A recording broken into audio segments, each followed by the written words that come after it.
இப்ப நிறைய பேர் சொல்லுவாங்க, நீங்க சொல்றீங்க கோதுமை நல்லதுன்னு. நாங்க ரெடிமேட் சப்பாத்தி வாங்கி சாப்பிடலாமா? நிறைய விதம் கிடைக்குதுங்க. அதுலயே வெந்தயக்கீரை போட்டு வைக்கிறாங்க, அதுலயே பூண்டு போட்டு வைக்கிறாங்க. நிறைய கிடைக்குது. அதை ஏன் சாப்பிடக்கூடாது அப்படின்னு கேட்பாங்க. நீங்க கோதுமையை வாங்கி மாவு அரைச்சு நீங்க சப்பாத்தி செய்யுங்க. அதை சாப்பிட்டு பாருங்க.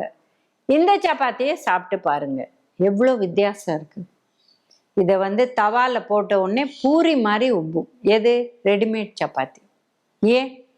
உங்களுக்கு தவால போட்டா ஃபுல்கா பூரி மாதிரி வராது. நீங்க திருப்பி அதை கேஸ்ல போடணும், இல்ல துணியை வச்சு அழுத்தினாதான் அது உப்பும்.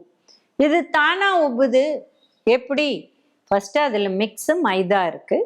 ரெண்டாவது சரி ஃபுல் வீட்டுன்னு சொன்னா கூட நிறைய கொழுப்பு சத்து இருக்கு. என்ன கொழுப்பு சத்து? Again question mark.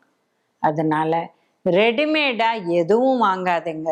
அது ஹெல்த்தின்னு நினச்சின்னு சாப்பிடாதீங்க. நிச்சயமா அது ஹெல்த்தி கிடையாது. ஏன்னா அதுல சர்க்கரை கூட போடக்கூடிய வாய்ப்பு இருக்கு. இங்க இன்கிரீடியன்ஸ்ல பார்த்தா சுக்ரோஸ்னு போட்டிருப்பாங்க. சுக்ரோஸ்னா சுகர்னு அர்த்தம்.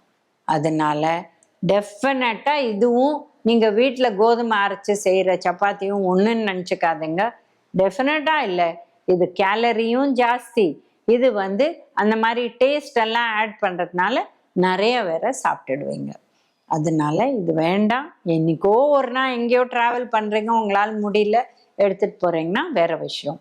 இல்லைன்னா ரெகுலரா வீட்டுல நம்ம தான் சப்பாத்தி செய்யணும்.